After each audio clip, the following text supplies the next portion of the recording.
Hey everyone, Old School Pokemon here, back again with podcast episode number 20, joined by my usual co-host, Catch 'em All Collectibles, Dan. How are we doing tonight, Dan? Doing very well. How are you? I'm doing well. If you guys probably can't tell us apart tonight because we both look the exact same. we didn't do that on purpose, but it was just a happy coincidence.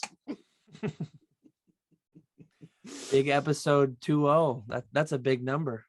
That is a big number, actually. I think we finally beat what was the podcast called with Squeaks and Pokemon Radar?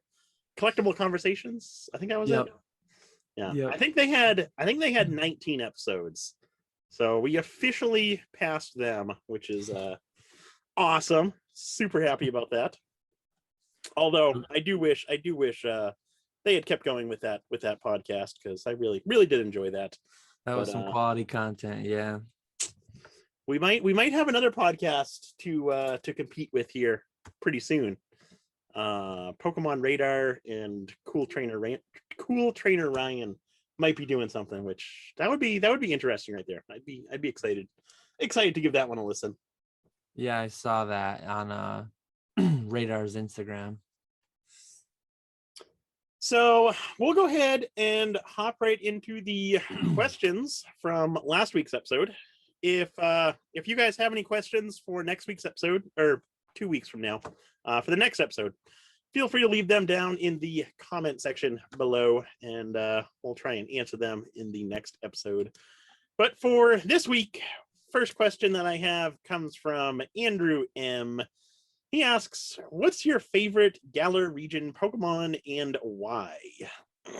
So this was a tough one for me. I don't really follow Pokemon. Like I follow modern Pokemon, obviously, but in terms of like the Pokedex numbers with the new Pokemon, I don't really follow them. Once you get outside, I know everything up through Gen 2.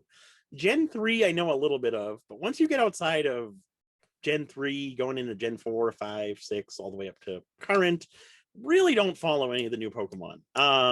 But me and Dan were talking beforehand, and we were talking about some of the starters in the Galar region. So I guess for this answer, or for this question, my answer would be Scorbunny, just because he looks awfully cute. So not the best answer there, but that's what I would have to go with for that one. How about yourself there? Yeah, so I bought but didn't play the last few generations of games. Someday I'd like to. So I just don't have a major connection with any of them. That was my main thing growing up. I had a much deeper connection to the games than the cards or the show. But I have seen some of the new episodes. My son, he's getting into Pokemon. He has different phases with dinosaurs and then Pokemon and then whatever other shows are on TV, on Netflix. So watching some of the anime, he really likes Scorbunny, and he when he evolves into Raboot, he gets a bit weird for a few episodes there. But yeah, I like Scorbunny too. My son's a big fan, so I'm that's my main why, I guess. The connection with my son and Scorbunny through watching the show. Well, that's a better reason than me, I guess. and because Nick likes him. There we go. So my first question comes from Pokey Martin. What's your guys' take on when you crack slabs for cross grading versus when to send the slab in for crossing over? Thanks. So the only time I've ever sent cards in the slab to cross grade is when I was going from PSA to BGS. Years ago, I actually bought a complete PSA 9 first edition base set from Gary.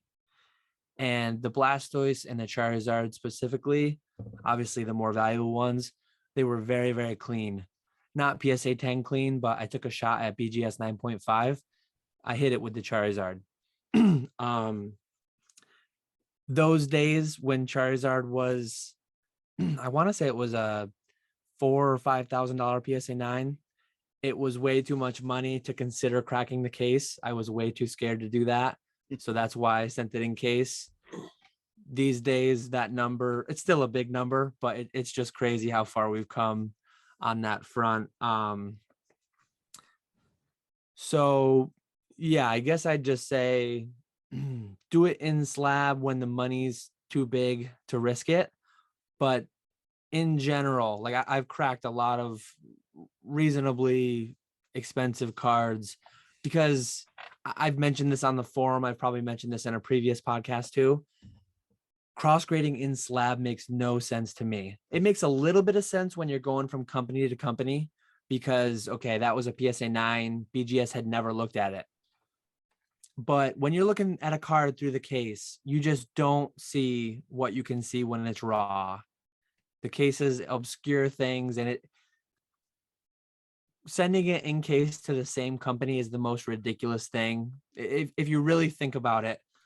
So I've heard of people sending in 20 PSA 9s and then a handful of them upgrade to PSA 10s. Imagine being that grader who has I mean, how much do they think of their expertise when obscured by a slab, they're able to override the past judgment of theoretically two previous graders. So this 2 people graded this a 9 when they saw it raw. I'm looking at it through plastic, and my opinion's so valuable that I'm going to override their decision and call this a 10. Makes no sense whatsoever to me. They're not getting as good of a look.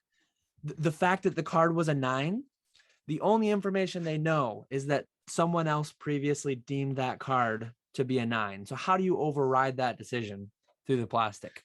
I think I've ranted long enough, so let's go with your take, Nick. Yeah, no, I think you covered that one pretty good. I would completely agree with that. I don't like what you said. I don't see a point in crossing over with the same company, sending a PSA 9 into PSA hoping for a 10. I'm sure there are cases of that happening, but you really don't hear them very often of people actually getting their cards upgraded to a better grade with the crossover services. And I think it's for exactly what you said. The only time that I've done it is, again, like what you said, when I took a BGS card and sent it into CGC. I did that because, one, I really don't like BGS. And then two, BGS cases are really hard to crack. So I was nervous about actually cracking the card myself, and I didn't want to take that risk. So I just sent the cards into CGC. But at the same time, I really didn't care what the grade came back as with CGC. So for example, I sent in a BGS 9, no damage 9 tails, which came back in 8.5 because I sent it over with no minimum grade. And I was completely happy with that. And then I'm going to be submitting a BGS 7 no damage 9 tails into CGC. Again, no minimum grade, just a crossover, and have them take the risk of actually taking the card out of the case. So that's the only time that I would recommend it. Yeah, I'm thinking about it. I've actually never cracked a BGS slab, I don't believe. I've never really owned too many. Yeah. Yeah, I've never done one either, but their cases seem pretty bulletproof. Yeah. I think that would be pretty tough right there. So my next question comes from Neusser P. He asks, since Pokemon is slowing down, what other catalyst do you guys believe will happen or will be required to help boost up Pokemon again? Thanks. So I don't want to make this sound like I'm singling you out here with my response, but people ask this on Facebook all the time. The market is crashing. What do we need to bring the market back up again? anyone who thought that 2020, the whole 2020 mania was sustainable, they were taking crazy pills. 2020 was not sustainable whatsoever. It was an exciting time if you were selling cards, which unfortunately I missed out on most of 2020. But if you were selling cards, it was a really exciting time. If you had cards in your collection, it was really cool seeing all those cards go up.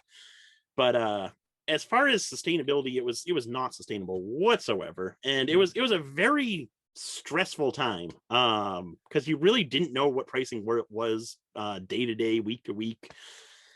So it was inevitable that the market was going to crash like it is right now. It was just a matter of time, and I think we're towards the bottom on the majority of stuff. I do think some stuff still has a ways to go down, but I think overall it's kind of settling out at this point.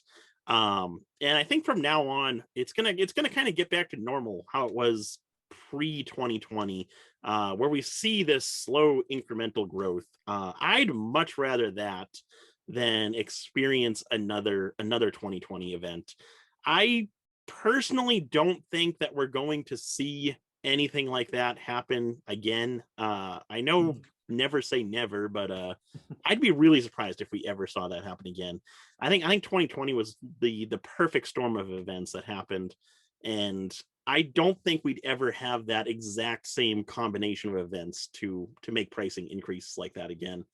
But I would just be happy with the way things are right now. It does suck if you purchased cards in the hype for your own collection or for an investment, and now those cards are worth a fraction of what they were. But the market that we're in right now is a lot more sustainable for the long term, and I think it's healthier now than it was in 2020. So that's what I would say on that one. Yeah, you hit a lot of the buzzwords and stuff that I was going to use. The perfect storm. 2020 really was, I guess, black swan event. You had Logan Paul hitting during a pandemic where PSA was shut down. And so you had a very temporary scarcity or availability of the slabs that everyone was craving so much. All that government money pumping in, stimmy checks, as Swami likes to say. Timmy's with their stimmies. So I think, kind of in agreement with Nick, I really don't want there to be another huge crazy catalyst to just make everything go absurd again. I guess it would be good for my bank account in a lot of ways, but it was a wild ride. Too wild, I think. I think returning back to a more sane, stable, predictable, just slow growing hobby will be nice. What could the catalyst be though? No idea. Pokemon Go was a big thing, right? That was kind of like for that summer that it hit, it was like a sensation. It was everywhere. There was like politicians playing it. There was all celebrities playing it, and it was all over the internet. Maybe some new VR game 5-10 years from now, some further level. No idea, but hopefully not anytime soon. Hopefully we just get a slow moving, slow growing, but healthy market to climb back out of this crash or recession or whatever you want to call it, correction. I have a good hypothetical for you. So a lot of people are saying, so to give some context to this first, Logan Paul has a new video that we're going to be expecting at some point in the future. We've talked about this, me and you have talked about this a little bit. I know I'm pretty firm on believing that this new video is going to be a video where he purchases a portion of Scott's trophy Pikachu cards. So a lot of people are saying, or at least a few people are saying that when Logan Paul releases that video, assuming that it is a trophy card related purchase, the price of trophy cards is going to skyrocket because of awareness going into the market and all this stuff. Do you think if this whole scenario is true, do you think that will have much of effect on the trophy card market? Not drastically. It's tough because he has a huge reach. Clearly, the amount of viewers that he pulled on that first box break were just massive, hundreds of thousands of concurrent viewers. But that hit people's nostalgia. That was the Charizard that everyone grew up with. That was the first edition base that everyone wanted to have, but almost no one did. It was like a myth back then. Everyone was familiar with the first edition Machamp, but to see actual first edition cards. So pandemic hitting that nostalgia, again, a perfect storm of events catapulted that first box break into the stratosphere. The second one didn't revisit that at all. Trophies is a new angle, but it's just not going to touch on that nostalgia. I know that the original trophy Pikachus, and if he's buying the half arts or full arts, or I didn't know about those in my childhood. Obviously, the newer ones didn't exist, but I didn't really know about the Illustrator or the original 97, 98 Pikas.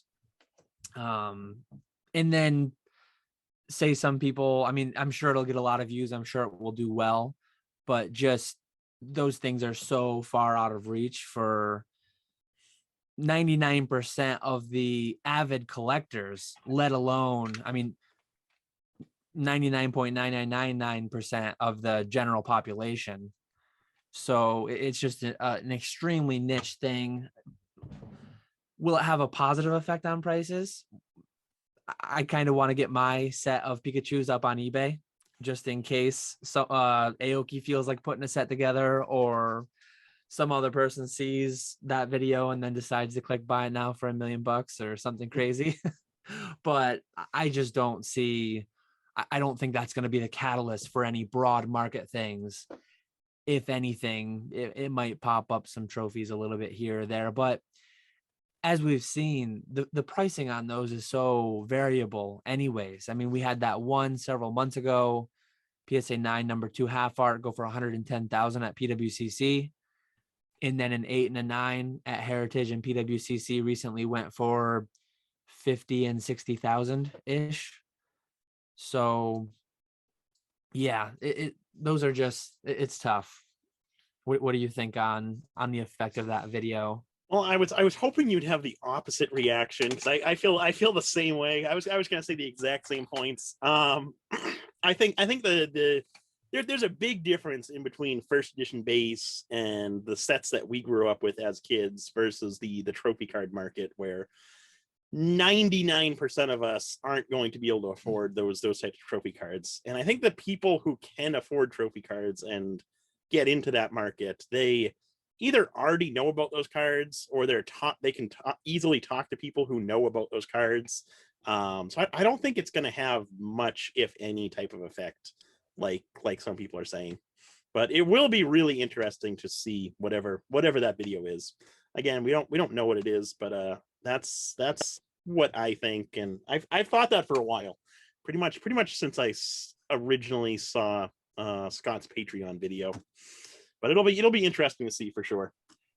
And I guess just to go a little bit further on it before we wrap it up, when everything was blowing up in early WotC, it was something, again, that everyone had in their closet from their childhood, or at least memories of, that they could relate to. And then like the base unlimited Charizard, that was selling every day, successive sales, up and up and up, higher and higher prices. So it was like a very visible thing that people were a part of and could feel immediately. If these trophies start selling for any higher, a lot of them are going to be private deals.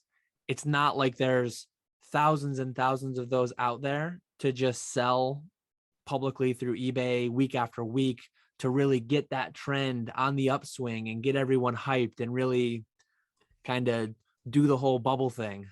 There's just not enough of them out there, and they're not going to transact on eBay in the same way week after week.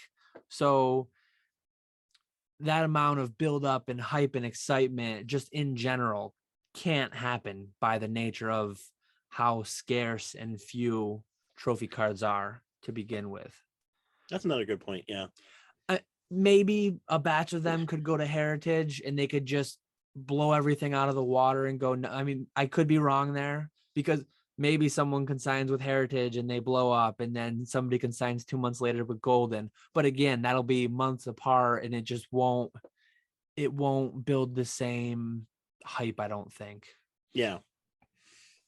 And that's said by somebody who has a full art trophy Pikachu set of the modern ones. So, I mean, I would like for them to just 10x and then I'll sell them and I'm set for life. But I don't see it happening.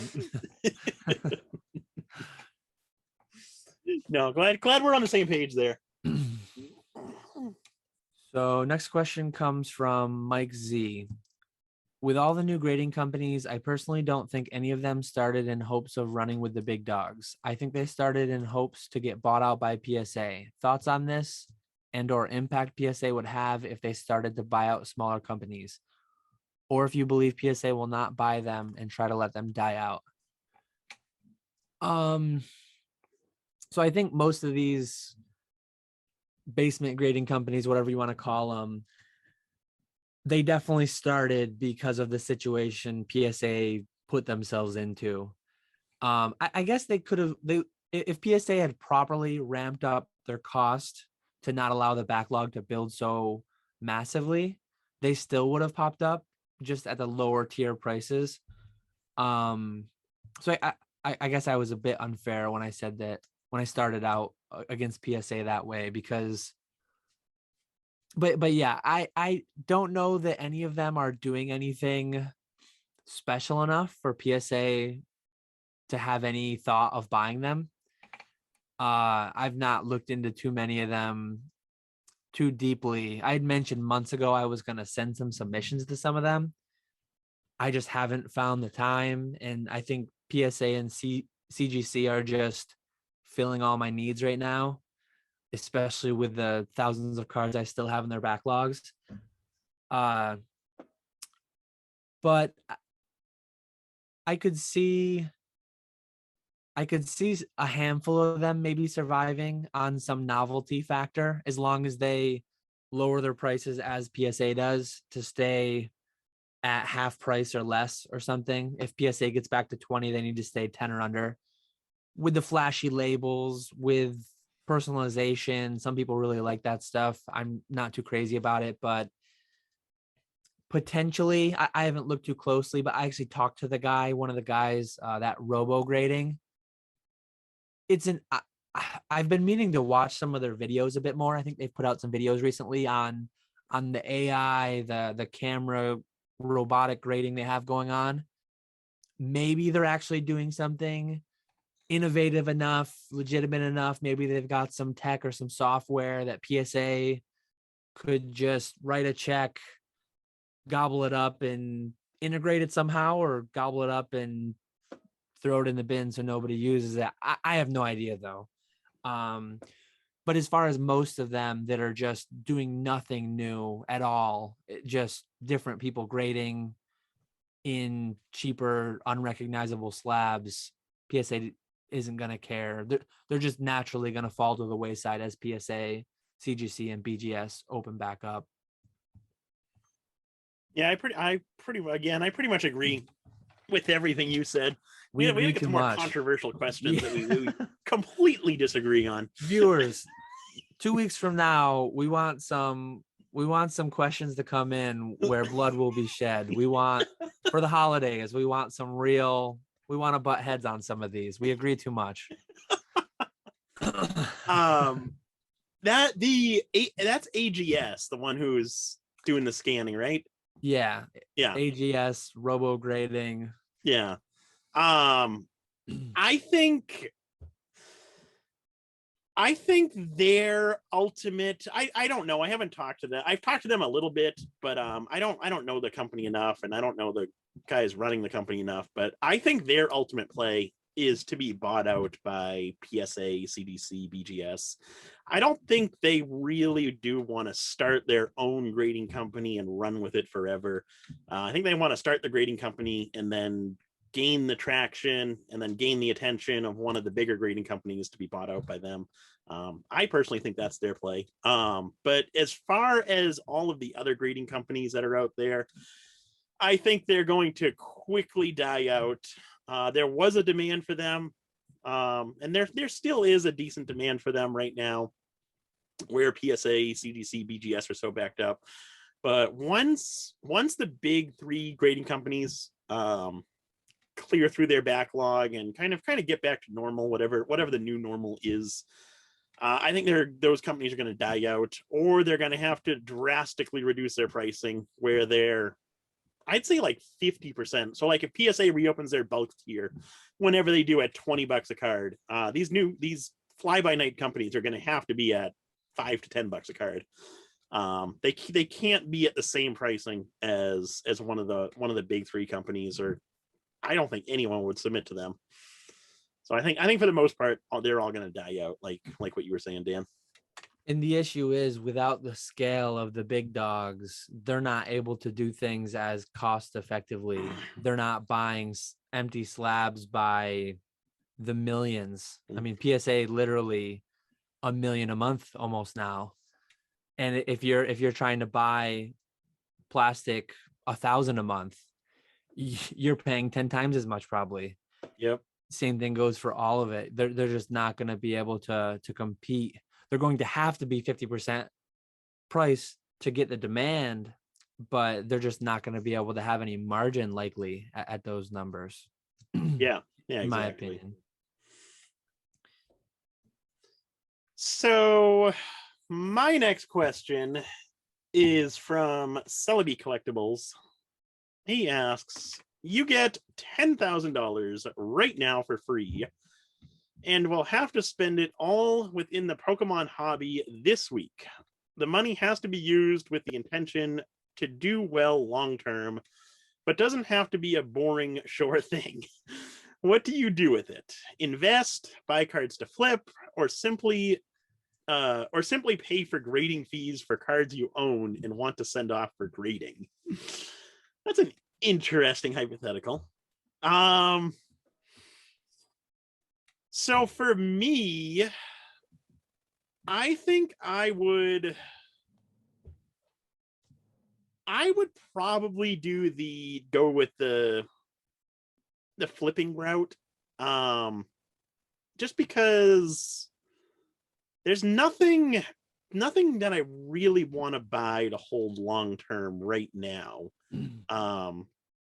Everything that I want to buy to hold long term right now, I've gotten.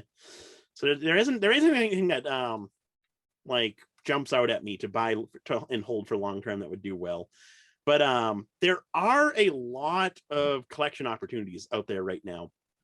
There's a lot of people on eBay and Facebook who are just trying to offload their collection because the market's crashing, everything's going down to zero, and I think there's a lot of opportunity within that right now.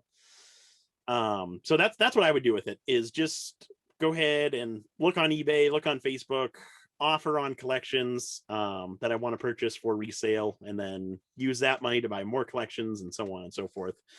So that's what I would do with it. There's a lot of people right now selling like junk slabs in big lots on some of the Facebook groups that I've noticed. I would avoid those, and I would focus more so on like the WotC and EX era, kind of like loose binder collections. That's what I would do. What would you do with $10,000? Yeah, for me, I think for both of us, it's not really too much of a hypothetical, because doing this as businesses, we're actively buying things, right? I mean, I just had a heritage purchase from 6 weeks ago, finally shipped today. Finally. So I bought like base set Shadowless first edition collections, CGC graded, PSA graded, just large, ill-advised listings that shouldn't have been sold all as one. I bought them to break apart and flip. I don't see anything right now attractive enough to just lock up $10,000 as an investment. So I'd rather buy a lot for 10,000 that I can turn into 12 to 15,000 in the next few months, doing a little bit of churning and then continue that on. There's a lot of opportunity. Definitely on the grading fees part. I have enough in the backlogs at sub $10 a card. I am not like too excited about sending in new ones. I am going to be sending a small batch probably soon at $100 a card, very small batch. But grading fees right now, historical all-time highs. A little bit lower than they just were a week ago with that new tier being open, but they're only going to come down over time. So I'm being patient on the grading front. Just a few things to grade for kind of immediate short-term flips. So yeah, $10,000 collection flips for sure. Yet another one. Total agreement. Both agree. See, if he didn't specify Pokemon, Oh, then we would disagree. I could have gotten a bit more exotic with my answer. Do you wanna, we can just talk about it, right? Oh, we can go there. I know exactly what you're gonna say. I've been putting money into MetaZoo lately. It's risky. It's not an investment. It's gambling to an extent, but I like the odds of it. I actually recently got into some of the MetaZoo NFTs, which are very speculative, but the thing that I like NFTs, I've commented publicly. We've probably talked about it on this podcast over the 20 episodes. I'm not a huge fan. Pictures of monkeys or zombies or whatever, 10,000 randomly generated, going for thousands or millions or however many dollars. Not a big fan. Literally just a picture that you need someone to buy from you for more later. The thing I like with the MetaZoo NFTs, I see Mike Waddell as quite a bit like Rudy from Alpha Investments. I think they're both kind of like a meme type person. They like just doing things for the hell of it. And like Rudy did the promo card with Fab, Flesh and Blood. Anyone who spent $1,000 on that promo card, they get discounted Flesh and Blood for all future releases now. And he did that MetaZoo thing where you could buy extra kits, but the price went up 50% each. And then it just so happened that anyone that bought 5 kits, they got a free Kickstarter booster box that paid for their whole gamble, basically. I think Mike has a lot of plans. He's mentioned in the Discord that he has a lot of plans of actual real world utility for these NFTs. And I just so happen to have some Ethereum kicking around that I mined years ago. And so I in a way, I put in probably $10,000 in what I could have sold the Ethereum for. But in my mind, it's Ethereum that I have almost nothing into that's worth around $10,000 that I just turned into MetaZoo NFTs. I guess getting a little bit into the utility, what I really like, I like physical cards a lot. The holder of every MetaZoo token in January, I believe, January or February. So if you own one of the tokens, you'll actually get a card, a physical card, serialized, numbered to match your token. So I own like a gold Mothman token that's 1 of 100. A 1 of 100 serialized gold Mothman. I just like the sounds of that. I like the thought of, I mean, that's the rarity tier of like the sample cards. It doesn't have the same historical significance. The sample cards were sampling the cards before they came out, pre-Kickstarter and all that. But yeah, just the thought of a 1 of 100 Mothman. I think that NFT cost me I feel crazy saying it, but I think it was 0.8 Ethereum, roughly. I bought that one just this morning, which works out to around $3,000. So huge risk. I'm not suggesting anyone go buy these, but to me, it feels like a gamble worth taking because you get the promo card, you get discounted access to product, you get special access to future NFTs, future physical product, and so I guess there's enough MetaZoo NFT shilling, which again I think we're completely at opposite ends of the spectrum on what we do unrestricted with $10,000. Yeah. You, Yeah, you'd you'd stick in the realm of Pokemon. I would definitely stick in the realm of Pokemon for sure. Yeah. I'm too nervous about MetaZoo.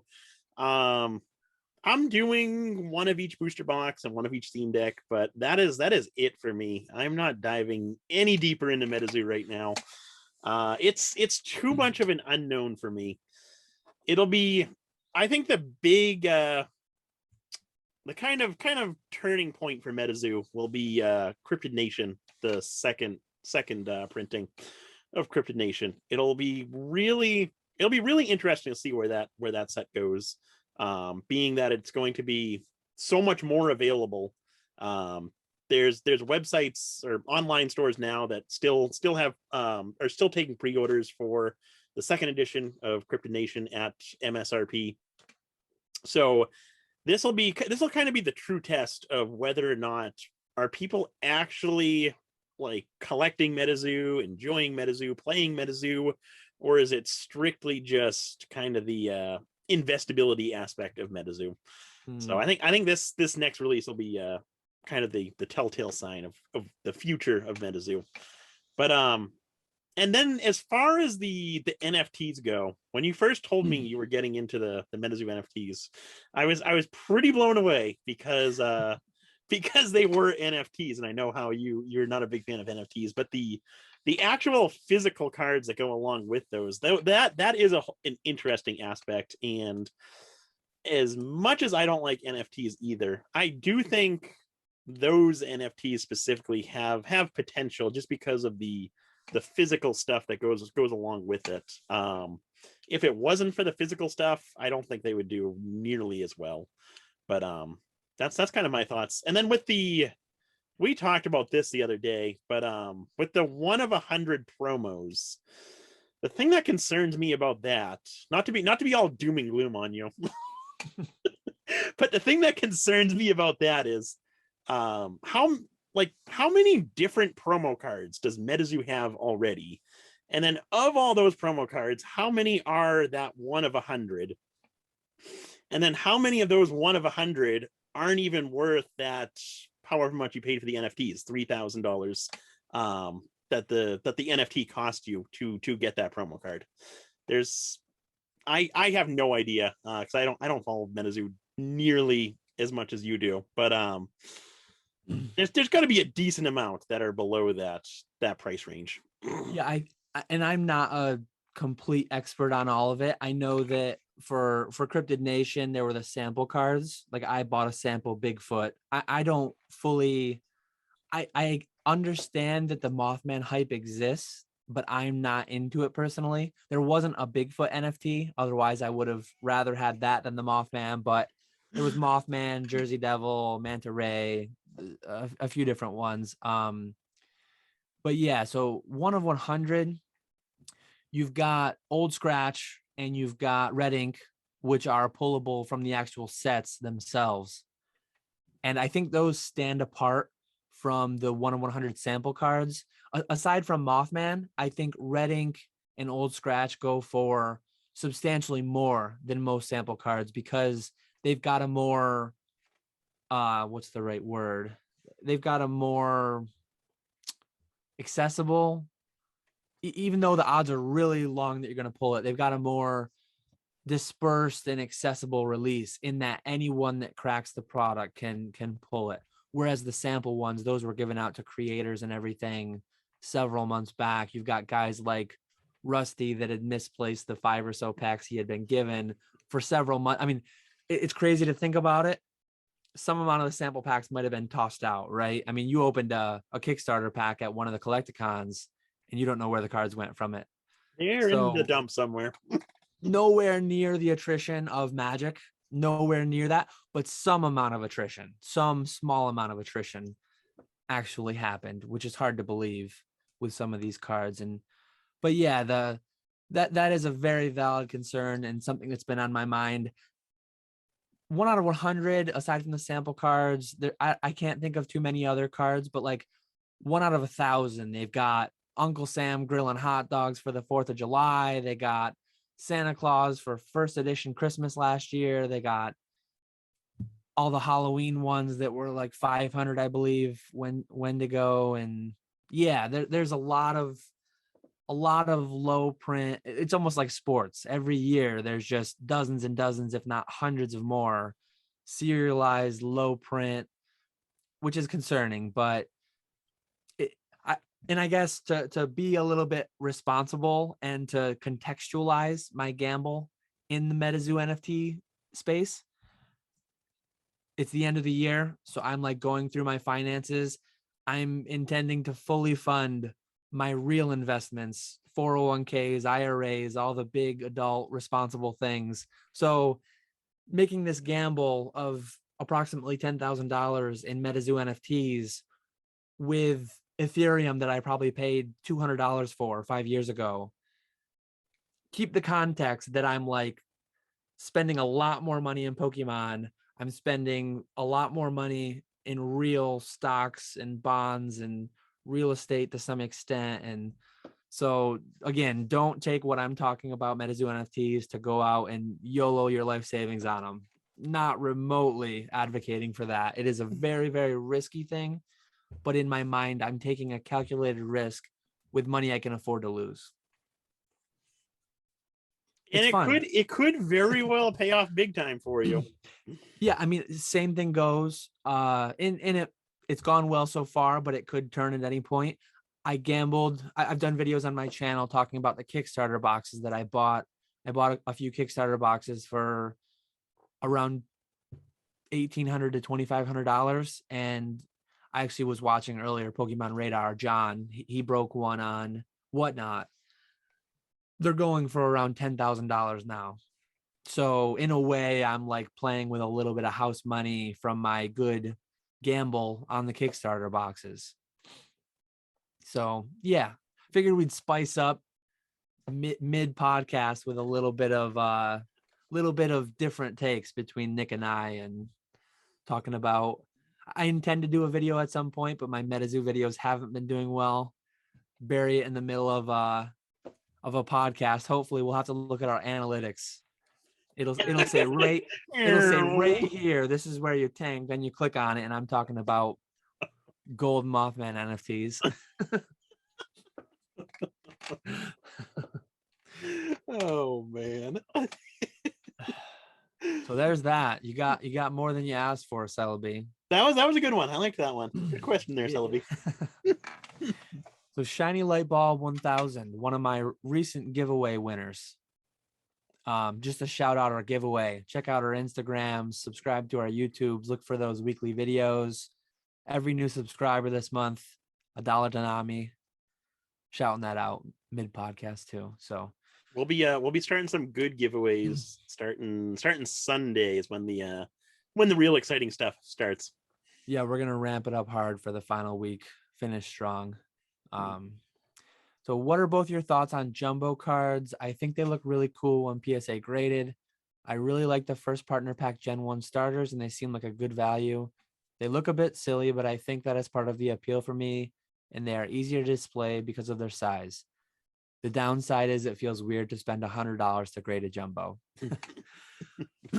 So years ago, I wish I'd graded a lot more, but I graded maybe 30 to 50. A lot of the red blue collection.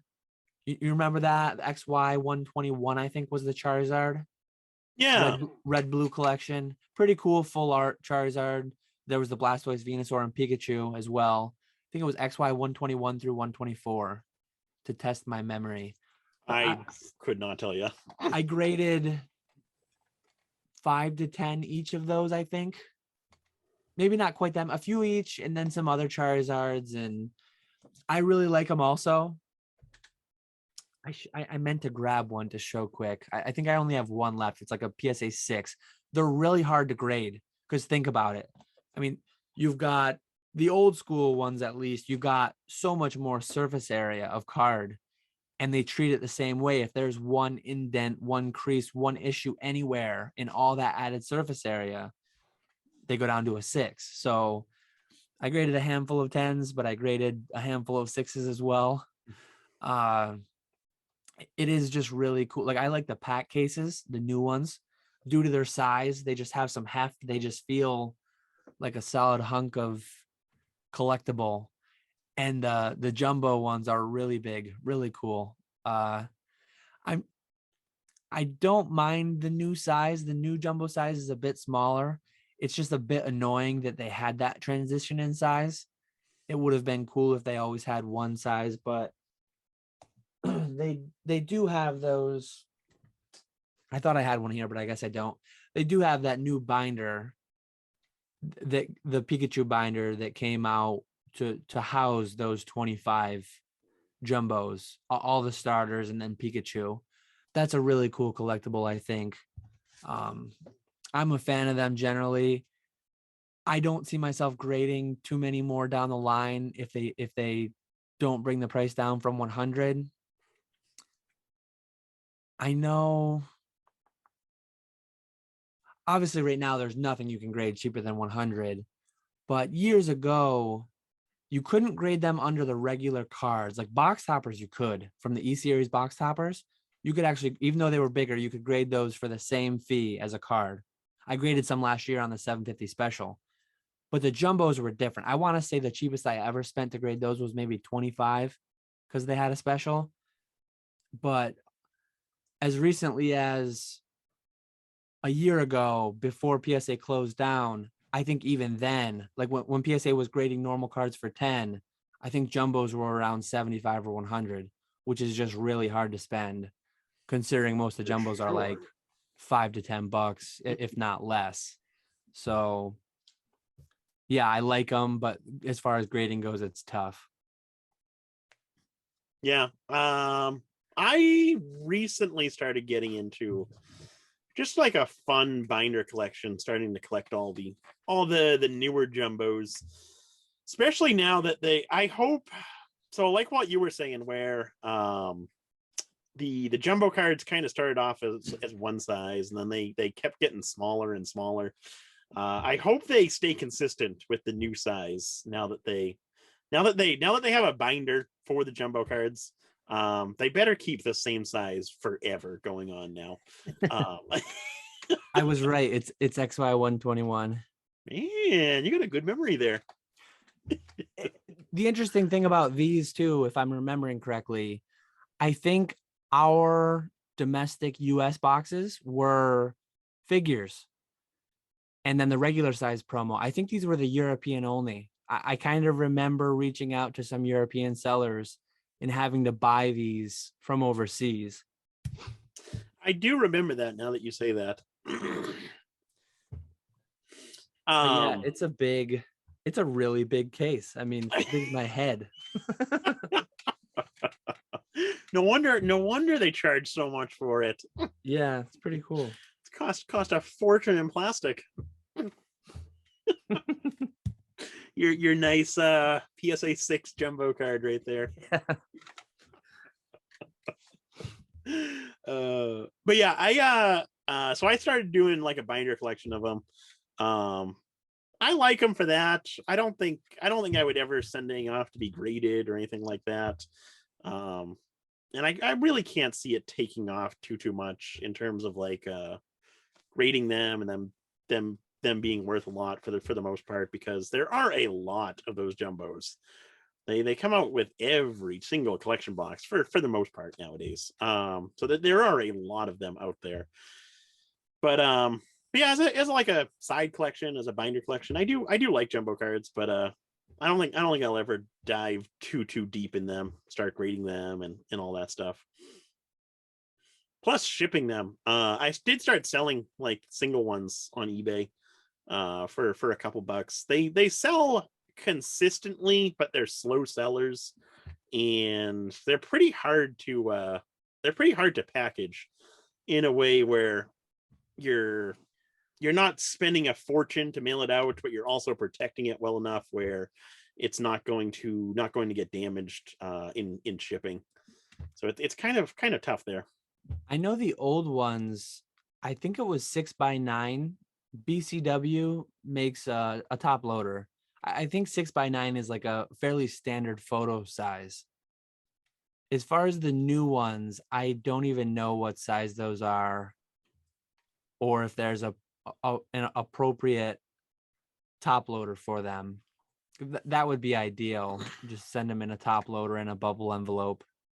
Well, the trouble is the modern ones. So like I'm selling them between $249 and $499 a piece on eBay. Ooh. So in order to make money on them, you need to send them with that standard envelope with tracking.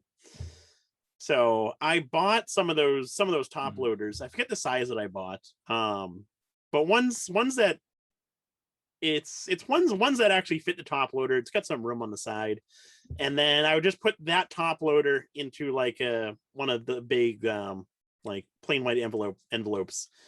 And the people at the post office said that wouldn't work because it was too rigid. Mm-hmm. So it needs to be more flexible. So now I use eBay, like the eBay shipping supply store sells like one of those cardboard envelopes that fits the jumbo cards pretty perfectly. So I just put the jumbo card into that and mail it off like that, and they say that's good enough. But every once in a while I will get someone who reaches out and says the card got damaged in transit, so I have to refund them in those cases. But it's so far it's been working out pretty good.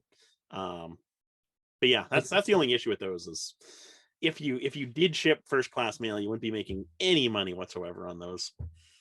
I have a 5-card jumbo lot, just random cards on eBay for like $8 right now, I think, shipped. So I'm not making much on it. I'm just trying to build up some sales so that it gets a bit more visibility.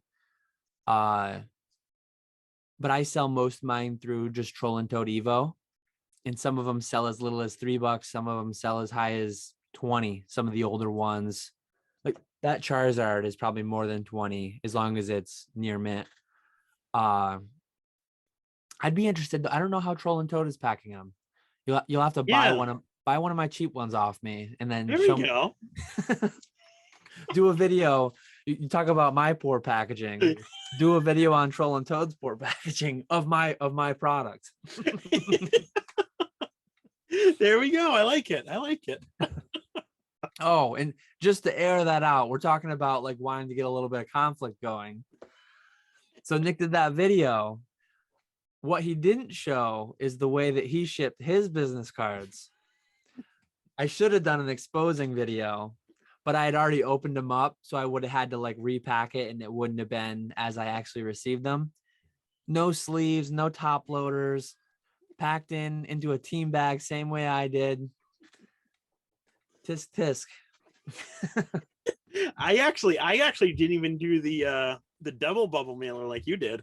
Yeah, I don't even remember, but it was like, I'm pretty sure it was worse than and look at this whitening. Look at the whitening on the back of this one. Thank you for your business. More like thanks for nothing. So it's not going to get a video response, but it's going to get like 1 hour into a podcast response to Nick's video attacking me and my shipping. That was a good video. I thoroughly enjoyed making that video. It was a good video. I just didn't have the energy to do a video to reply. And like I said, had I had it, if I knew it was coming, if I wasn't blindsided, I could have recorded myself opening off the bat too, but it had already been opened and the moment had already passed. I got that idea originally. I think it was podcast episode number 18 when we talked about packaging. No harm, no foul. Yes. Yeah, exactly. I thought about that after we ended the podcast that night, and I was trying to think of a way that I could order something from you that you wouldn't know it was me. Because if even like I've had someone order something from their eBay account and send it to my PO box, and it's me. So I couldn't think of a way to send something from you to me. So when we started this whole giveaway thing, and you suggested the business card idea, I was so happy about that. I got you. You're in. Yes, exactly. And then it was tough not telling you that I was going to do that video. Stab me right in the back. Oh man. Well, my last question here is from Mike Z. He asks, or he says, Nat suggesting a capability of 20 million cards a year sounds to me as more of a capability only. Just to say he can doesn't mean he will. I wouldn't be surprised if they are hiring casual employees rather than full-time employees, or some business model that has the same effect of being able to drop employees over time. So he just phrased that as more so just kind of like a interesting topic to discuss. There's not really a question there, but I would agree with that. I think out of the gate, let's assume that they are going to reach a point where they start creating 20 million cards a year. I think if they do reach that point, they're going to be getting 20 million cards a year for the first couple of years. After that, I don't think there's going to be as much of a demand. So they're going to have to lay off people, or kind of like hire temporary employees, as just not like a full-time employee, just like a part-time employee. But I think for the next couple years, at least next 5-ish years, I don't think the graders at PSA or anyone who works at PSA has anything to worry about, because I think they'll be busy enough doing getting caught up with the backlog that they have going on now.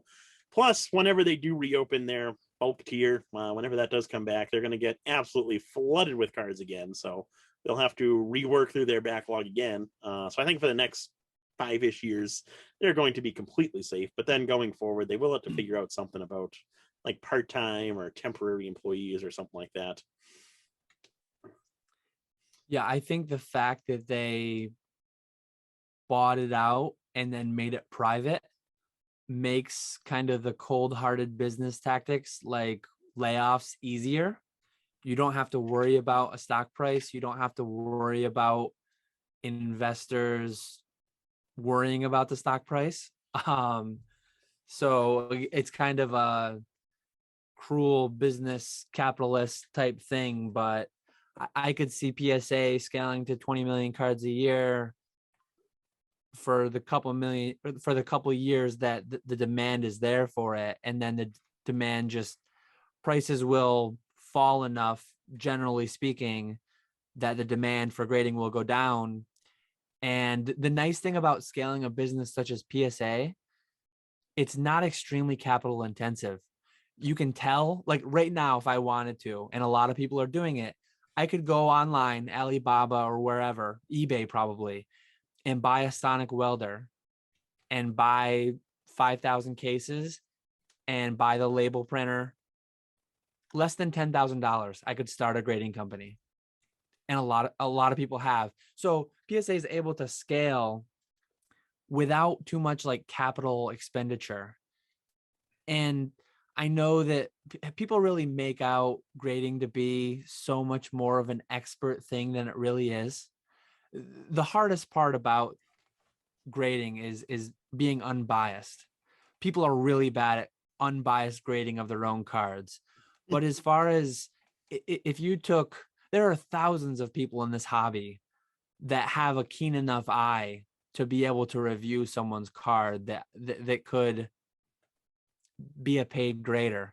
A lot of them won't want to be, because they can make more money just using that good eye to run a business and grading certain things and utilizing the third party to help increase their bottom line for their business. But yeah, I people just way overvalue that plastic, and the market's gonna like PSA is gonna overscale. I think there's gonna be too many slabs out there, more than people want. It's that's we talked about it last episode. I think it was my general pessimism. A lot of it focuses squarely around just this irrationality and overinflated prices on, and I'm not talking about the really good stuff. I'm not talking about the cards that there aren't just tons of them out there quantity wise, but when you take a raw mint card that's $5 and then it just magically becomes 50 because it's in a case that says 10 on it or 9 on it, it just doesn't make any sense. And a lot of those cards are going to get beat up really bad at 20 million a year. Yeah, it'll be interesting to see what happens there. But right now with a backlog, I mean, it's very telling. A backlog, I guess that was our last question. We can kind of roll this into the we talked about it a little bit earlier, but PSA's opening the regular tier at $100 a card. It's already open, but it's throttled. So I can't just send 50,000 cards tomorrow at 100 a card. I can't because I don't have that many to send, but they wouldn't let me if I did. For that much money to pay for the submission. Some businesses might have that many at 100 a card that they'd want to send, but it's being throttled. And I think it's fairly telling how big the demand still is that they have to throttle how much they're allowing in at $100 a card. So not mentioned in previous podcasts, 90% of their capacity, 40,000 cards a day, was being devoted to the backlog at $150 a card. Doing the simple math, 4,000 cards a day were coming in at $150 a card. Very recently on Instagram, as they opened up this $100 a card tier, Nat mentioned that, or Nat or PSA, whoever it was speaking on the behalf of PSA, 80% of the backlog is going to, or 80% of their capacity is going to be devoted to the backlog. So what they're forecasting, or what they're allowing, what they're throttling to, they're allowing another 4,000 cards a day to come in approximately at $100 a card. So if they didn't put the throttling, if they didn't put the cap in place, they'd probably get more than that. And then they'd have less than 80% of their capacity to service the backlog. So we are so far away still from $25 a card or $10 a card when they can't even fully unleash $100 a card without worrying what effect it may have on their ability to service the backlog. This is something that a video on my channel recently came out where it was like kind of like a live look into our Patreon Pokenomics. If PSA were to stop taking in new cards altogether at the pace that they're going, they wouldn't finish with the backlog until approximately like next October. But they are taking in new cards. So it's just how much are they going to scale? What new tiers at what prices are they going to open? What are they going to throttle them to? It's a multivariable equation that nobody can really fully forecast or figure out, but it's crazy. It's crazy where we're at right now still. Yeah, it really is. I think this was a really smart move on PSA's part too, as much as it's kind of stinks to have that whole lottery system or whatever, where you can only send in a certain number of cards. I think it was probably the best move on PSA's part, and I think we're probably going to see that as they keep reopening lower and lower tiers. It'll be kind of throttled like that. And I do think right out of the gate there is going to be a decent demand even at $100 per card, but I think like over the next couple months, I would imagine that they'll probably get rid of that limit. I don't think that limit will stay forever. I think it's just to kind of gauge what the demand's going to be. on this tier right here. But I can't imagine that they'll keep that kind of limiting people for until they reopen the next tier. I don't. It'll be interesting, but I can't imagine that there's that much of a demand. No, I think the natural logical progression would be to open a new tier throttled, see how much comes in. Wait, the first month that people aren't fulfilling like the maximum, then you can uncap it, or Yeah. think about or raise it or uncap it. And then once you see a new steady state form for the following weeks or months, then you open up the next tier. Then you open up 75 throttled. Yeah. Or 50 extremely throttled. Yeah. It's going to be interesting to see how they do that, how they unwind all that. I'm hoping, like, as I mentioned, if they stop taking in cards tomorrow, they can definitely finish the backlog before the end of the year.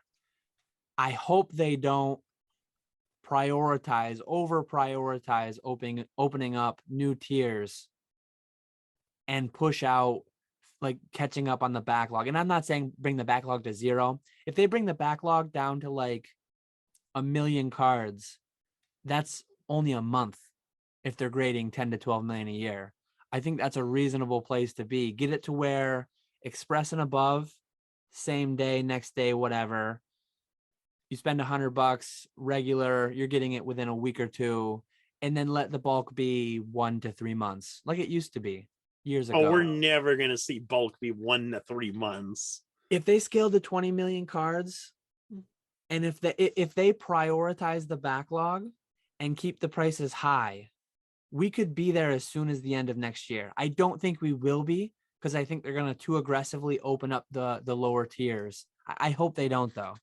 They're just, right now, what's happening, again, 80% of their capacity is servicing the backlog at less than $10 a card, which is insane, because they have 4,000 cards a day coming in at $150 a card.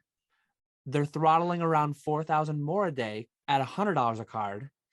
And then they're doing 32,000 a day at $10 a piece or less, which is just, it's so silly. It's so crazy. If they didn't let the backlog build that big, they could just be getting 150 a card for a couple thousand of them, 100 a card on down.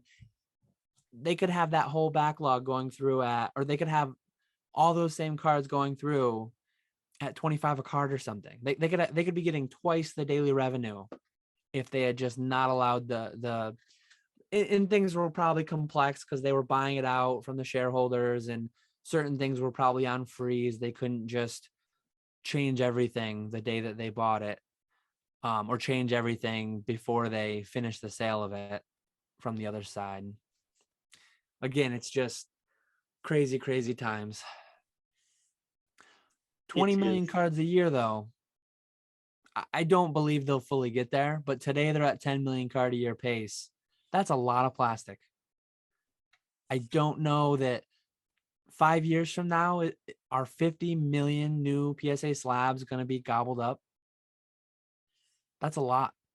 Oh, yeah. Oh, yeah. That's more than they've graded in their first 30 years. To date, they've graded around 40 million. In the next 4 years, they're on pace to pump out 40 to 80 million, depending on what you believe. Crazy. Yeah. And no, then, that that's PSA. How many? I can't wait till we see the CGC pop reports.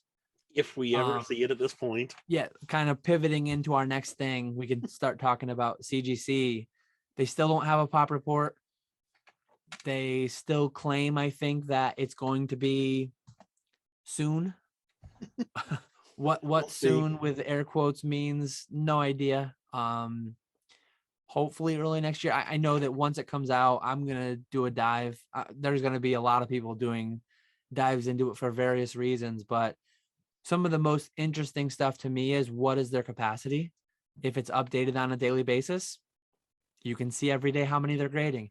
And that's strategically a large part of the reason why one doesn't exist, probably. That's very valuable information to put out there, and it's very valuable to competitors, and it's just it's something that you potentially might not want to show, right? If they've built such a big backlog and they're only grading 1,000 or 2,000 cards a day, I can't imagine it's anywhere near that low, but imagine what the image of that would be if they're grading such a small fraction of what PSA is and they've built up the same backlog. It would make them look a little silly, I'm sure. So some of their hesitation to get the pop report out probably has to do with them rather that information being private to an extent. That's a theory. I don't know though. Maybe I just got lucky with my submission, but I recently got back that big bulk submission that I sent off in April, and I wasn't expecting to see that until next year at some point. So I think they're actually doing a pretty decent job about getting stuff graded relatively quickly. Or maybe they just like me and I got lucky. Our the problem is our expectations are just so low. Yeah. You're saying that, oh, it was fast. You sent them in April. Like that's what we've been conditioned into deeming acceptable. It's sad. I don't even know what I still have at CGC. I'm looking at my spreadsheet that I haven't updated in so long. I have no idea what's out there, how many are left. Do you know if you got your big submission back?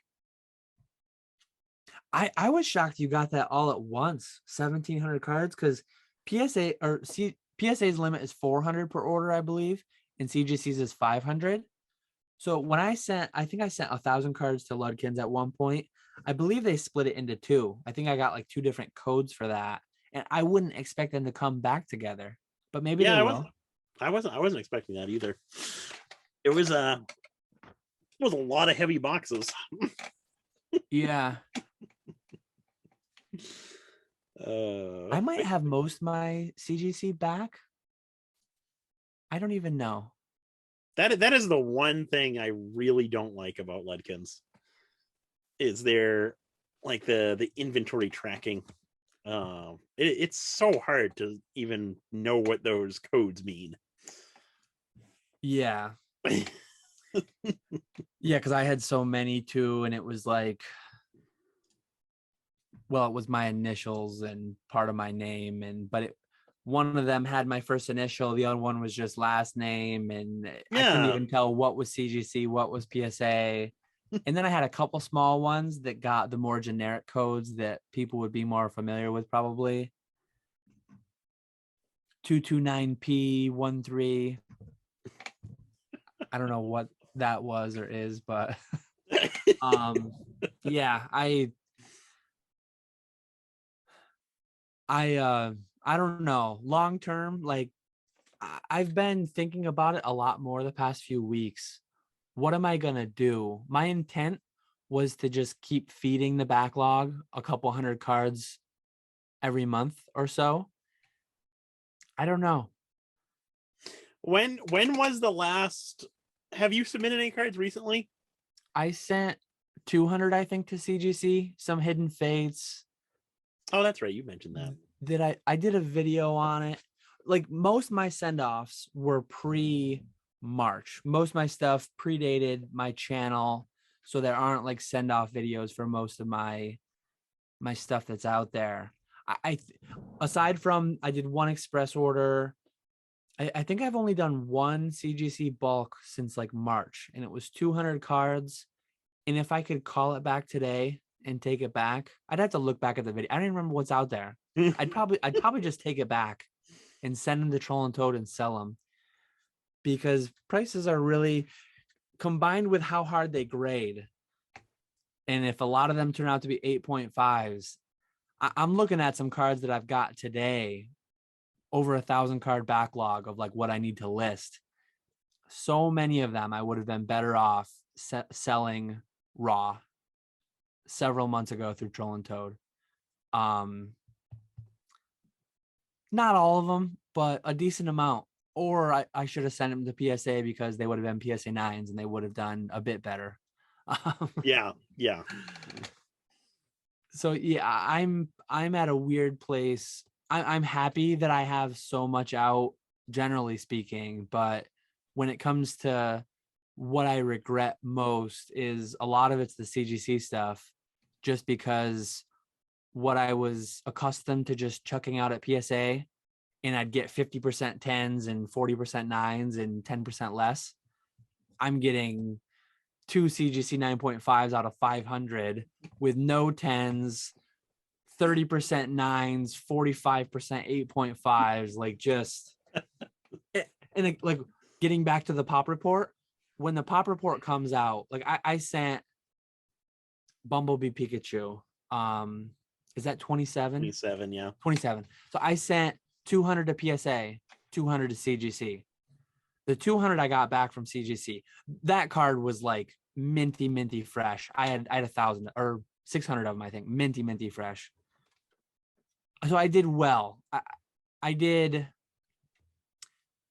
10%, 15%, 9.5s, 1% CGC 10s, maybe 60% 9s, and then the rest 8.5s. With PSA, I'm fully expecting that to be 60% 10s, 40% 9s, something like that. Those cards were clean. Mm-hmm. So when you look at the bell curve of that distribution, when the pop report comes out, look at a card like Bumblebee Pikachu. Look at a card like this one. When the gem rate on this one is like 70% PSA 10s, the average grade is 10. I mean, it's 9.5, whatever. At CGC, it's going to be really interesting to see where that bell curve centers and where that lands. And you'll be able to do that with the pop report. So you won't necessarily get, well, PSA 10 equals CGC 9.2, but to an extent, you'll have that comparison. You'll have a way to feel out roughly the approximation. Yeah. I'm looking forward to that whenever that comes around. I'm so excited for that. That's going to be the first thing I do. 1, capacity, and then 2, do some nice charts with the nice overlay, the bell curves. Yep. Yeah, that'll be good. And then I'm starting to feel the same way about CGC as you have. I did that big submission back in April. I did a 200 or 300 card submission in July, and then I did another 200 or 300 card submission in September. But everything else, I've just been kind of holding and waiting. I've been debating on doing another like modern CGC submission, but kind of just holding off on that as well, because with the bulk submission that I got back, the stuff that I've listed on eBay already, it's been selling, but it's been selling slowly, and the pricing isn't nearly what the PSA pricing is. Even if you do like PSA 9 compared to CGC 9, it's a dramatically lower.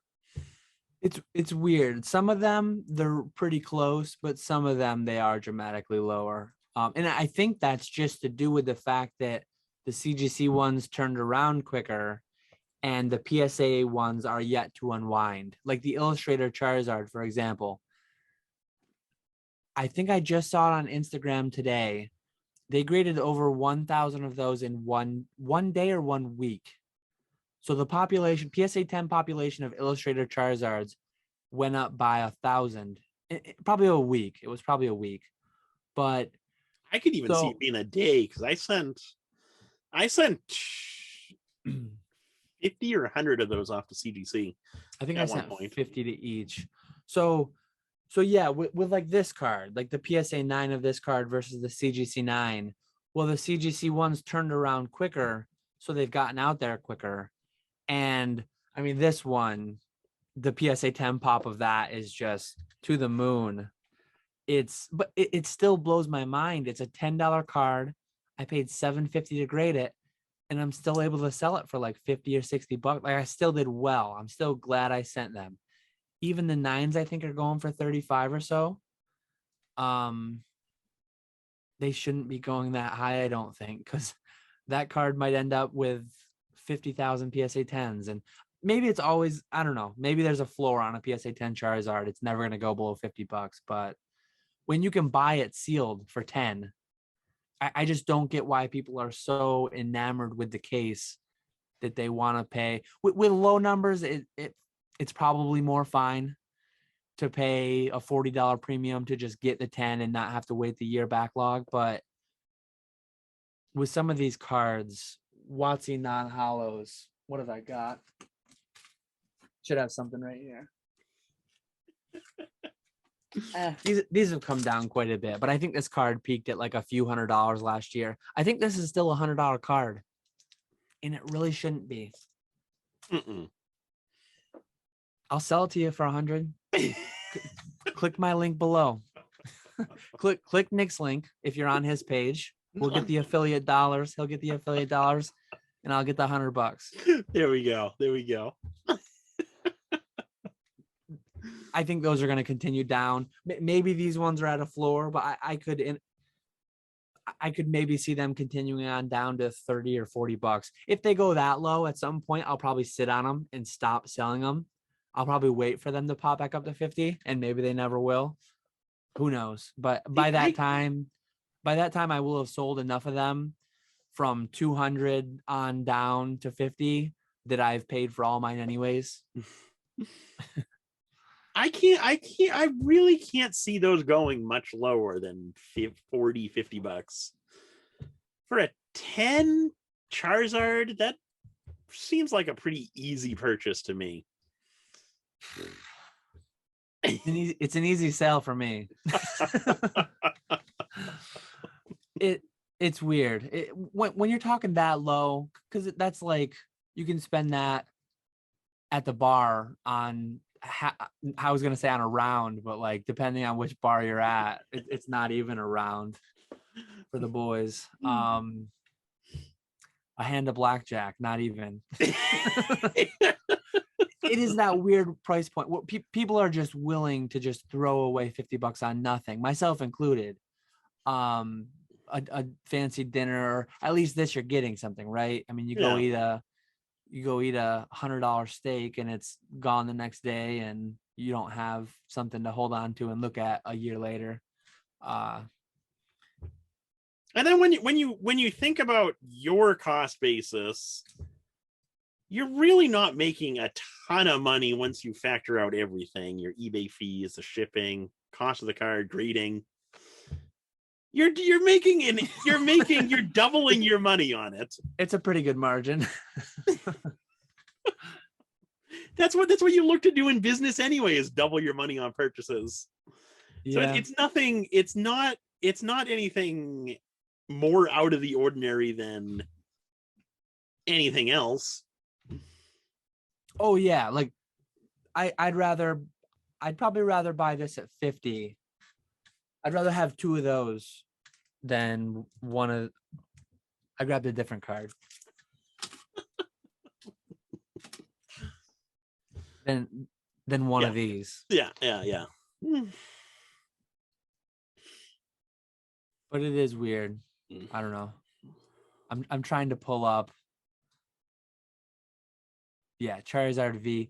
There's 10,000. So this card that I have 11 of that you can see, and maybe 100 more that you can't see. 10,559 PSA 10s. 60%. That's 60% of the total pop is PSA 10. 17,000 graded. 10,500 PSA 10s. That's crazy. And it came out last year. Yeah. Was it last? 2020. The end of 2020. That's right. Yeah. The end of 2020. Yeah. Just over a year ago, I think. Yeah. Yeah, because that was dropping. I remember that was dropping around when my. No, I think it was. No, it was September 2020, because that was dropping around when my daughter was born. Oh yeah. That's right. Yeah, you're right.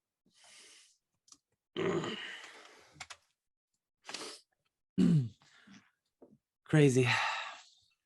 So we Can't started keep talking up about with this. CGC, and then we really went towards the pop report. We didn't touch on they're grading new The new TCGs. TCGs, Yeah, and they're still not grading Yu-Gi-Oh.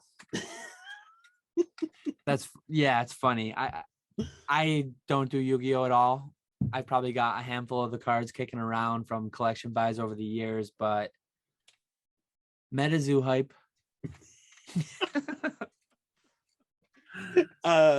I think it'll be interesting to see what happens. It'll be so like I was probably most excited about Harry Potter. Them grading the Harry Potter cards, because right now I've looked into that a little bit. Like Harry Potter's sealed product is on fire. Obviously it's come down like everything, but sealed product does really well. But the actual like individual cards, there's really not much of a market for that stuff. So it'll be interesting to see whether or not CGC can kind of create a market for individual cards within the Harry Potter TCG. I think there's it's similar to your MetaZoo NFTs, where it's a big gamble, but there also could be a decent upside to it. Is grading some of these, actually breaking sealed product and grading some of these cards to go ahead and resell, where there really isn't much of a market right now. You'd kind of be at the ground floor of that. Yeah, it's like 11 new TCGs, I think, Yeah. right?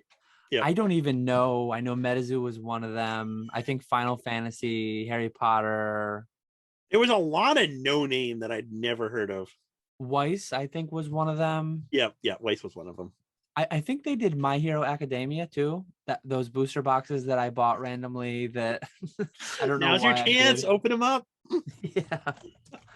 I'm not too excited about any of them. Not even Harry Potter. I jokingly say MetaZoo. Like I don't know that I'm actually gonna send any MetaZoo there. I guess once I get my 1 out of 100 gold Mothman and things like that from my NFT ownership, those will probably be worth. Some of them will be worth expressing to PSA or regular to PSA for $100 a piece. Some of them might end up with CGC. I don't know. So Digimon, Dragon Ball Super, Final Fantasy, Fire Emblem Cipher, I'd never heard of that one. Flesh and Blood, Force of Will,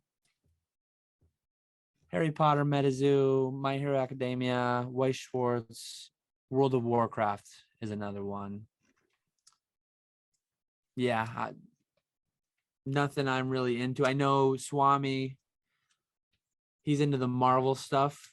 His line of thinking is that they're delaying the Marvel because they're going to kind of dominate that market naturally anyways because of all the comic book stuff. So they're just being patient with that, knowing that once they step into it, they'll take it over. Whereas with these other new ones, they want to be as quick as possible to just get that early market share, which, I mean, there's logic there to follow from a business perspective. Oh yeah, definitely. No, but yeah, I don't know how that'll go over, because it's like most of those you really don't hear. I don't follow those much at all, but you really don't hear much of people like collecting the individual cards and like building sets and stuff like that. But maybe it was just because they weren't able to grade the cards. Maybe now that they're able to grade the cards, be a whole new market. Yeah. Yeah, people love the plastic, so maybe it'll just be all those to the moon. No idea though. I will say I do have some Harry Potter boxes coming my way that I am going to try and open and grade some of the cards. which what was that? Are you gonna try a video? I am gonna do a video on it. Nice. I gotta learn more about the game because right now I don't know anything about the cards, so I might be submitting all energy cards thinking they're good. I love the books. I should have read more than I did growing up. I should read more than I do now. But those books, I remember in high school, I read a lot of them. And then I think I left off at maybe book 5. I just took like a several year break and I revisited them in college. And I remember in college on random like nights that I had class early the next morning, I was just deep into a book and I would read until like 4 a.m. sometimes when I had an 8 a.m. class the next day because I just needed to get. It was such a good read. I loved those books. They were so good. And then the movies, I'm not one who, oh, that's not consistent with the book. This is awful, terrible garbage. Like I enjoyed them for what they were. I like the books a lot better, but the movies were really good too. I really loved that franchise. So that's just another one on my list. I think I have one of every box sealed. I picked them up thankfully before they got really out of control. I sold a couple that I had duplicates of in the Mania, but I think I still have a complete set. It would be cool to open some of that. My wife would maybe get into that a little bit, or she'd at least think they were cooler than Pokemon cards because she likes the books and movies too. So yeah, I'll be on the lookout for that video. Maybe I'll get my wife to watch it with me. There we go. Bust out the popcorn. Yeah.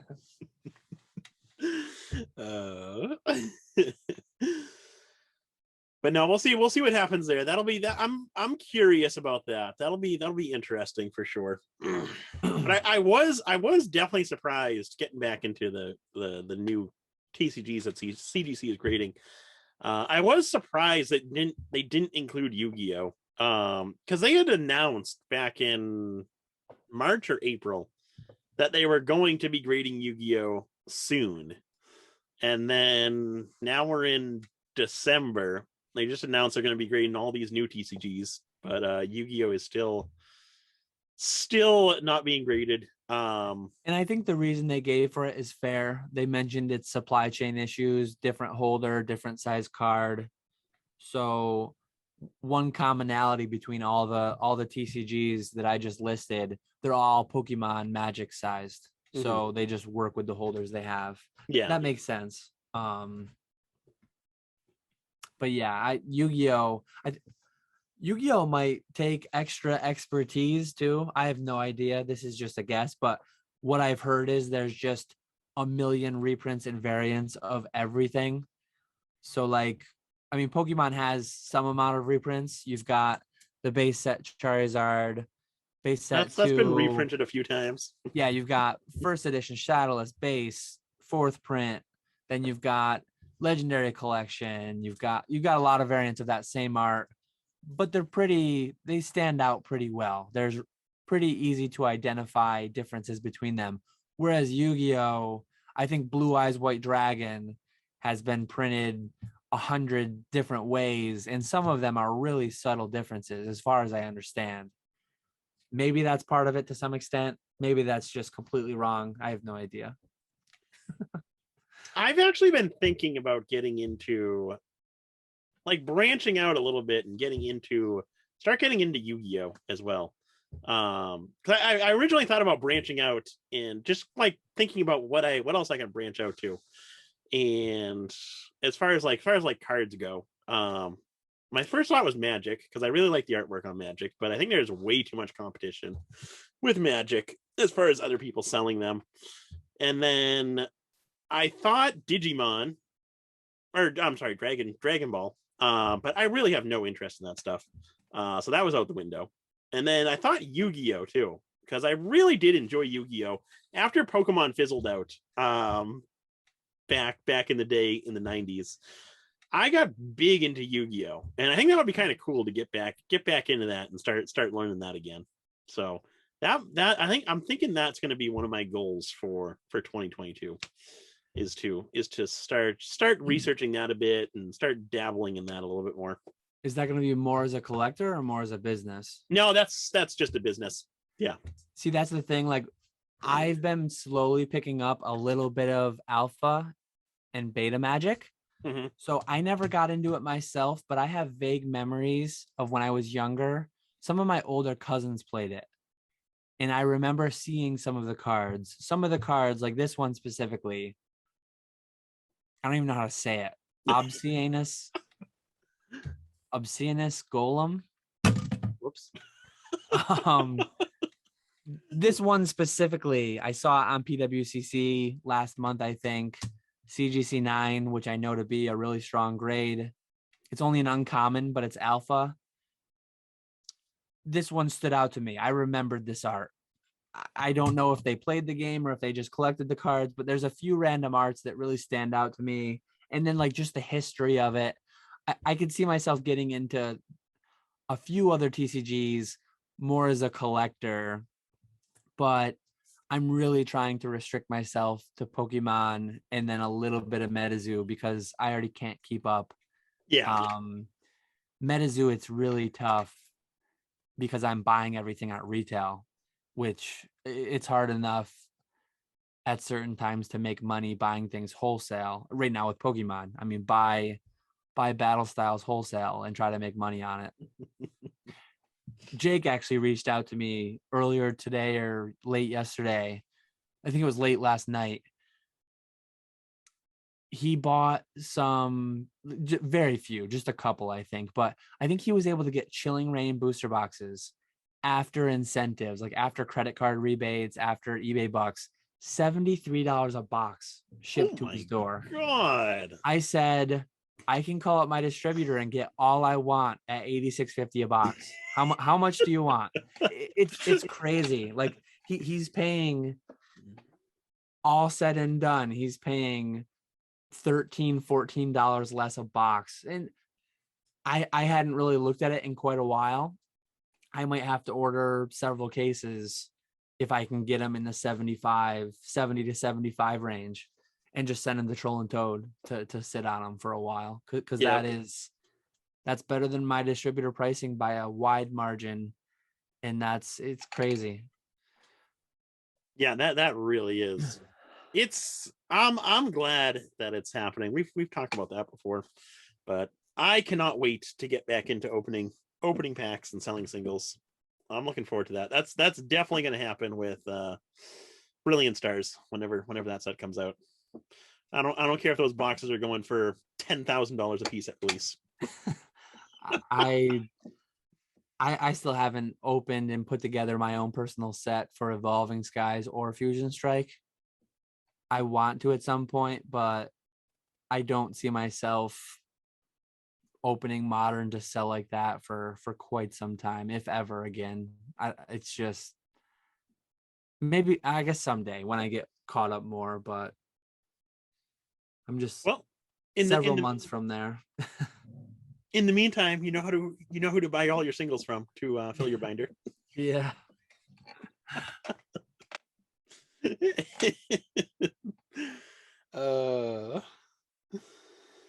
Well, I think that's a good length right there. We're like an hour 40 minutes. Not too bad. Might be the shortest one of the shorter episodes that we've had recently. Yeah, after a 3-hour live last night, I think it's fair to dial it back a little bit. They almost have 5 hours worth of content of listening to us. And we've got to be sharp for tomorrow night's PWCC if we want to grab some deals, maybe. That is true. I did find who commented that in our chat last night. It might have been the Zard Hunter. That's if it wasn't, sorry, but someone mentioned to me that there was a no damage Ninetales in PWCC, and I didn't know about it because I didn't look at PWCC before that, but after we did that live stream last night, I looked at that, and it's a PSA 4 So I'm gonna be definitely be bidding on that one. But Uh-oh. aside from that, we'll see what happens. They It call it will be curious. I will be curious to see what happens to the scroll that someone has listed on there. the missing attack Ninetales. Yeah. What the hell's wrong with PSA? I searched no damage and it didn't come up, and I just searched PSA 4 Ninetales. Missing attack hollow. How would you have known that there was a no damage? Exactly. Yeah, I've got some pretty decent things going back to my stuffing my real investment accounts. I'm shedding some Pokemon that didn't get beat up too bad. Last month's PWCC, a PSA 9 set a new all-time high, I believe, at 15,000 or six, somewhere in there, 15, 16,000. Unfortunately, there are two. I'm not the only one who had the same idea to get rid of their 9 scroll. So I'm up against another, and I actually sent my spare PSA 10 Melly Pikachu. Art academies haven't really felt the crunch at all. They haven't really dipped, as far as I can tell, during the crash correction, whatever you want to call it.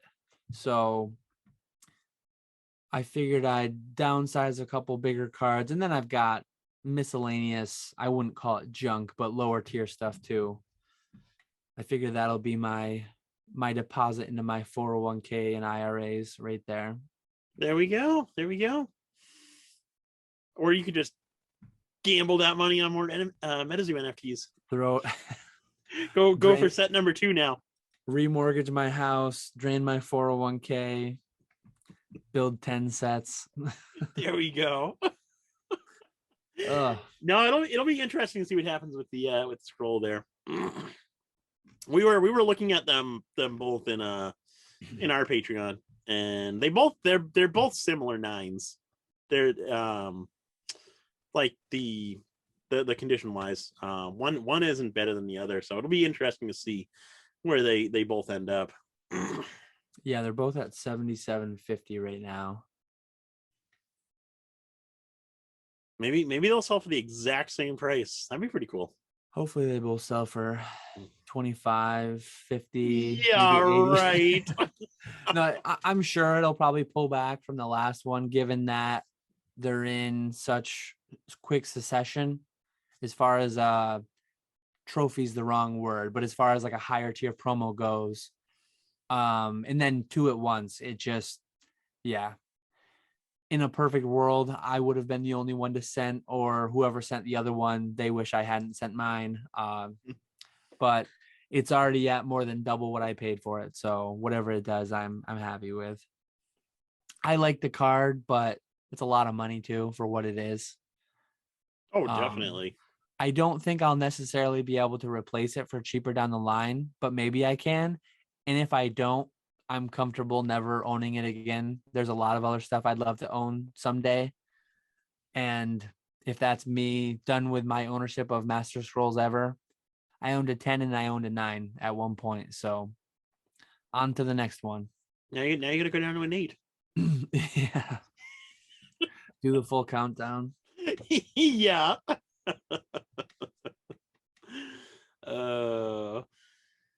Well, yeah, that's all I got for tonight. Me too. It's been as always, been fun chatting with you. Here's to the next 20. Yes, exactly.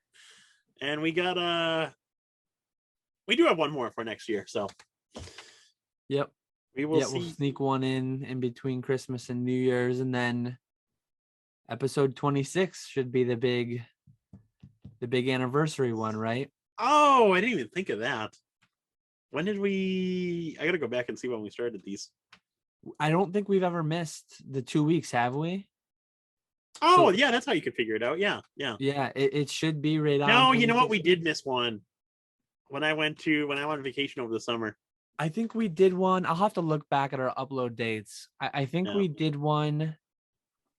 Oh, you know what? We made up for it because yeah, that's right. So I think we had a 1 week gap and then a 3 week gap. Yeah. I can actually scroll back here in our notes. So the first upload date was March 26th. Okay. I think we initially started on a Friday because of my extremely, we recorded it on a Wednesday, but then my extremely slow upload speeds, plus the fact that I had a job still, took me more than a day to turn it around.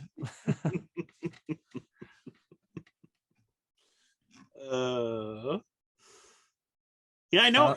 We were talking about it for a while too, before we actually started the first episode. We spent a while talking about it, but yeah, got our 1 year anniversary coming up.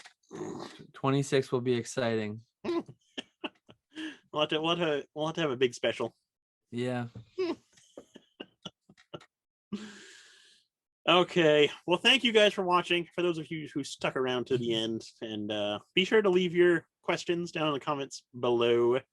Pick out a good one that we can actually debate and get into an argument over and end the podcast forever over. Try to break us up before the 1 year. Yeah.